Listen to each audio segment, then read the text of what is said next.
नमस्ते दोस्तों, मैं श्रीज्योति आज की बात में आप सबका स्वागत करती हूँ। आइए आज की बात कर लेते हैं। आज बड़ा ही शुभ दिन है, शनिवार का दिन है। शनिदेव को याद कीजिए, शनि मंदिर जाइए और पीपल के पेड़ पर जाकर आप जल चढ़ाइए और मस्तक पर उनका गीली मिट्टी लगाकर आप प्रणाम कीजिए, परिक्रमा कीजिए।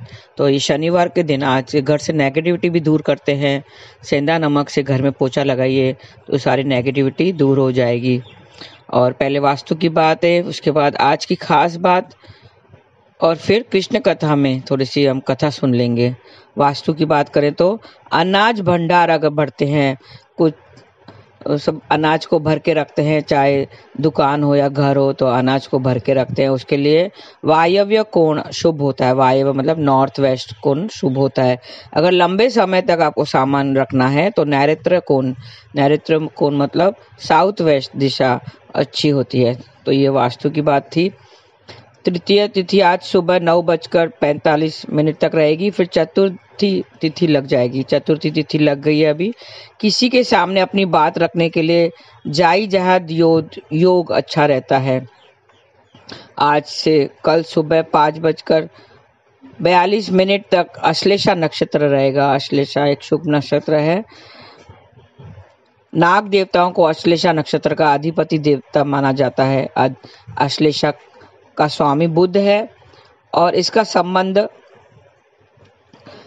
संबंध नाग के सर के पेड़ से बताया गया है। तो आज नाग के सर की पूजा करें, नमस्कार करें और उसे कोई भी नुकसान नहीं पहुंचाना है। ऐसा करने से आपको शुभ फलों की प्राप्ति होगी। आज सुबह 9:40 तक अशुभ भद्रा थी, वो निकल चुकी है तो उसकी बात नहीं करते हैं अब। शुभ काम के लिए यात्रा, त्योहार इन सब की मनाही होती है। आज संकष्टी श्री गणेश चतुर्थी का व्रत है। आपको पता होगा दोनों पक्षों की चतुर्थी को भगवान गणेश की पूजा का विधान है। तो आज श्री गणेश की उपासना बड़ी ही फलदायी होती है। आज कृष्ण पक्ष की चतुर्थी है। कृष्ण पक्ष की चतुर्थी को संकष्टी श्री गणेश चतुर्थी कहते हैं।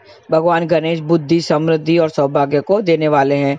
आज के व्रत से समस्याओं का समाधान निकलता है और सौभाग्य बढ़ता है। इस व्रत के पारण चंद्रमा को अर्घ्य देने के बाद किया जाता है। थोड़े से उपाय आज कर लेते हैं। आज गणेश चतुर्थी के निमित्त जो उपाय हैं वो मैं बता देती हूँ। आज लाल फूल भगवान गणेश को अर्पित करें तो परिवार में सुख शांति मिलेगी। मंत्र जाप करना है, ओम गण गणपते नमः, ऐसा जाप कीजिए। बच्चों के हाथों से मंदिर में तिल का दान कराएंगे कि तो बच्चों की तरक्की होगी। गणेश जी का आशीर्वाद प्राप्त कराएं। श्री गणेश को रौली और चंदन का तिलक लगाएं तो सब इच्छाएं पूरी होगी। वक्रतुंड महाकाय सूर्यकोटि समप्रभ निर्विघ्न कुरुम देव सर्व कार्येषु सर्वदा, ऐसा आपको मंत्र जाप करना है तो सारी इच्छाओं की पूर्ति होगी। 8 मुखी रुद्राक्ष का विधिवत पूजन करके धारण करना चाहिए तो उच्च पद की प्राप्ति होगी। भगवान गणेश को बूंदी के लड्डू का भोग लगाएं। लड्डुओं को छोटी कन्याओं में बांट दें तो आपके दिन सफल होगा। पूजा के समय एक हल्दी की गांठ लें और उस हल्दी कलावे से बांधकर पूजा स्थल पर रख दें। पूजा के बाद हल्दी की गांठ को पीस लें। हल्दी से बच्चों के मस्तक पर तिलक लगाएं तो बच्चों के जीवन की गति बढ़ेगी और हर कार्य में सफलता मिलेगी। आज तिल और गुड़ के लड्डू बनाएं और सब में बांटें तो सारी परेशानियां दूर हो जाएंगी। आज आम के पत्ते लेने हैं, उस पर स्वास्तिक बनाना है। पान के पत्ते के मध्य में रौली से स्वास्तिक बनाएं तो स्वास्थ्य बेहतर होगा। और फिर वो उसको भगवान गणेश को अर्पित कर दें और मंत्र जाप करें, गण गणपते नमः, ऐसा मंत्र जाप करना है। आज श्री गणेश को मोदक का भोग लगाना है तो सुख समृद्धि बढ़ेगी। घी का दीपक भी जलाना है, आशीर्वाद लेना है। श्री गणेश को 1 कपूर और 6 लौंग की आहुति देना है तो मनवांछित फल आपको मिलेगा। कलावे का टुकड़ा गणपति के सामने रखें। पूजा के बाद कलावा अपने हाथ में बांध लें और मंत्र जाप करें। घर के मंदिर में गणपति की सफेद मूर्ति स्थापित करें तो घर में पॉजिटिविटी आएगी। गणेश स्तोत्र का पाठ करना है। संकटनाशक गणेश स्तोत्र का पाठ करना चाहिए घर में पॉजिटिविटी लाने के लिए। 2 बेसन के लड्डू, चावल, मेवा, फल लेकर 5 पोटली बनाएं। सभी चीजें भगवान गणेश के मंदिर में चढ़ा दें तो दाम्पत्य जीवन में खुशहाली छाएगी। और मंत्र आपको जाप करना है, श्री गणेशाय नमः, श्री गणेशाय नमः, ऐसा जाप करते रहें। ये छोटी सी उपाय हैं, वो आपको भगवान गणेश के निमित्त है। भगवान गणेश के मंदिर जाइए, उससे लाल फूल चढ़ाइए, गुड़हल का फूल चढ़ाएंगे तो शुभ होगा। और दूर्वा चढ़ाएं और भोग लगाएं, लड्डुओं का भोग लगाएं। मैंने आपको उपाय बता दिए हैं, वो आप करें तो आपको शुभ फल मिलेगा। और एक खास बात है, कल 31 तारीख को गुरु मार्गी हो रहे हैं। गुरु देव जो वक्री चल रहे थे, ज्योतिष शास्त्र में ग्रहों की मार्गी स्थिति बहुत महत्व रखती है। मार्गी अवस्था में कोई ग्रह वक्री अवस्था से बाहर आते ही सीधी चाल चलने लगता है। साल के अंतिम दिन यानी 31 दिसंबर 2023 को सुबह 7:08 पर देवताओं के गुरु बृहस्पति मेष राशि में मार्गी होंगे। गुरु ग्रह के मार्गी होने से कई राशियों के जातकों को मुश्किल बड़े दिन खत्म हो जाएंगे। वैसे तो मार्गी गुरु सभी राशियों को प्रभावित करता है और अपना फल देता है, लेकिन कई राशियां ऐसी है, जातकों की राशियां हैं जिसे शुभ लाभ मिलेगा। उसमें से एक राशि है मेष राशि। मेष राशि को शुभ फल मिलेगा और दूसरे राशियों पे क्या असर होगा इसका हम कल चर्चा करेंगे। तो आप कल भी मेरे कृष्ण कथा से बने रहिए, आज की बात से बने रहिए, तो आपको डिटेल में पता चलेगा और लाभ होगा। तो आइए अब कृष्ण कथा की बात कर लेते हैं। क्योंकि कल 31 है, कल लास्ट दिन है साल का, तो आपने तैयारी की होगी पार्टी वगैरह करने की, लेकिन पार्टी किसके साथ करना है, लोगों के साथ नहीं करना है। अपने पापों का भागीदार नहीं बनना है, हमें कृष्ण के साथ करना है और उसके साथ ही पार्टी करना है। एक कथा मैं बताती हूँ, ईश्वर जो भी करता है हमारे भले के लिए ही करता है और हमारे भला ही सोचता है, कभी हमारा नुकसान नहीं करना चाहता है, क्योंकि हम सब उसके बच्चे हैं। तो माँ बाप कभी अपने बच्चों का बुरा नहीं सोचते हैं, जो होता है अच्छे के लिए ही होता है, ऐसा सोच के आपको दिन निकालना है। क्योंकि कुछ भी होता है, दुख सुख होता है, दुख आता है तो भी वो भले के लिए ही आता है। आप बोलेंगे ये कैसा, हमारे साथ तो इतना दुख होता है, इतना बुरा होता है, तो वो क्या अच्छे के लिए होता है? हाँ, क्योंकि थोड़े में ही निपट जाते हैं हम, कुछ ज्यादा होना होता है तो थोड़े में ही फल देते हैं। इसके लिए हम कहते हैं कि ईश्वर को सदा अपने पास रखो, क्योंकि कुछ बड़ा होना होता है तो वो थोड़े से ही में ही निपटा देता है। इससे एक अच्छी कथा कहते हैं, सुन लीजिए ध्यान से। एक कहानी में एक राजा दरबार में बैठा था। उसका एक मंत्री था, खास मंत्री था, जो उसकी सलाह हमेशा लिया करता था। वो हमेशा कहता था कि जो भी होता है भले के लिए ही होता है। राजा ये सुन के परेशान हो जाता था, क्योंकि वो जो भी होता था वो कहता था कि जो होता है भले के लिए ही होता है। राजा ने एक दिन नई तलवारें मंगाई। उसकी धार को उंगली से चेक कर रहे थे, लेकिन एक तलवार में कुछ ज्यादा ही धार थी, तेज धार थी। तो जैसे ही उसने अपनी उंगलियां घुमाई तो उसकी उंगली कट गई, एक उंगली कट गई। उसे खून बहने लगा, खून की धारा बहने लगी। तो उसे सब कपड़ा दवाई वगैरह लेके आ गए, इसको बुलाओ उसको बुलाओ, वैद्य को बुलाओ, ऐसा सब यहाँ वहाँ भगदड़ मच गई। तो जैसे ही मंत्री ने देखा तो उसने क्या कहा पता है? उसने कहा जो होता है अच्छे के लिए भले के लिए ही होता है। उसने राजा को देखकर, उसकी पीड़ा हो रही थी, राजा को इतनी पीड़ा हो रही थी, खून बह रहा था, लेकिन फिर भी मंत्री ने देखकर कहा कि इसमें भी कोई भला होगा, जो होता है भले के लिए ही होता है। राजा ने देखा कि मेरा इतना खून बह रहा है, मुझे पीड़ा हो रही है, लेकिन तुम कह रहे हो कि ये भी भले के लिए ही होता है, इसमें क्या भलाई है, इसमें कौन सी भलाई है? राजा को क्रोध आ गया। दरबारी को बुलाकर मंत्री को कैद में डाल दिया गया।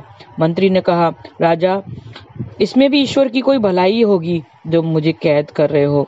तो राजा को और गुस्सा आ गया और वो वहां पे उसको कैद में बंद करके चला गया। ऐसे ही उस दूसरे 2 दिन के बाद में वो शिकार करने के लिए निकला। मंत्री के साथ वो जाता था हमेशा, लेकिन इस समय उसने दूसरे मंत्रियों को साथ में रखा और वो शिकार करने के लिए निकला। वो निकलते निकलते वो दूर निकल गया, एक हिरन के पीछे वो इतना आगे चलता गया, वो दूर निकल गया कि मंत्रियों से अलग हो गया, रास्ता भटक गया और वो दूसरे मंत्री अलग हो गए और वो अकेला अलग हो गया। तो वहां पे देखा कि कुछ लोगों आवाज कर रहे हैं, नाच गाना कर रहे हैं। वो भील जाति के लोग थे वो किसी की भली के लिए इंतजार, बलि चढ़ाते हैं ना, भगवान को बलि चढ़ाते हैं, तो उसका शिकार के ढूंढ रहे थे। उन्होंने राजा को देखा तो राजा को तुरंत ही पकड़ लिया, जकड़ लिया। राजा ने कहा, अरे ये क्या कर रहे हो, मैं तो यहाँ का राजा हूँ, मुझे क्यों पकड़ रहे हो, मुझे छोड़ दो।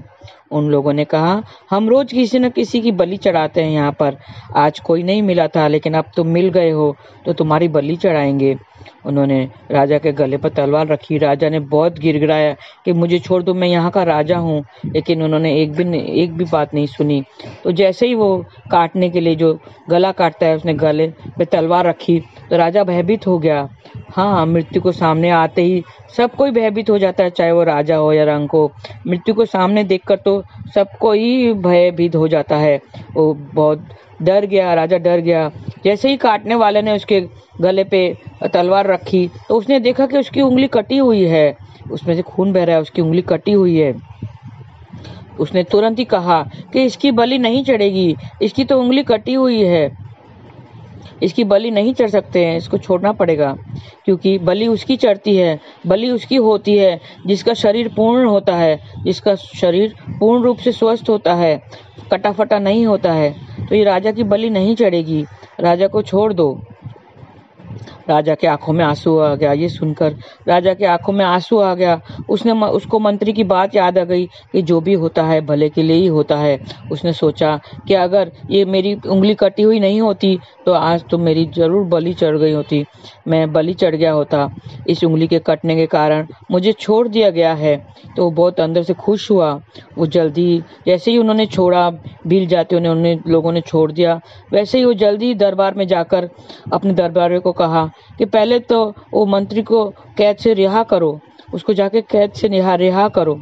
उसने दरबारियों ने मंत्री को कैद से बाहर निकाला और मंत्री को सारी कहानी सुना दी। उसने कहा कि तुम सही कहते हो कि भगवान जो भी करता है भले के लिए ही करता है। अगर आज ये मेरी उंगली कटी हुई नहीं होती तो मैं तो बलि चढ़ जाता।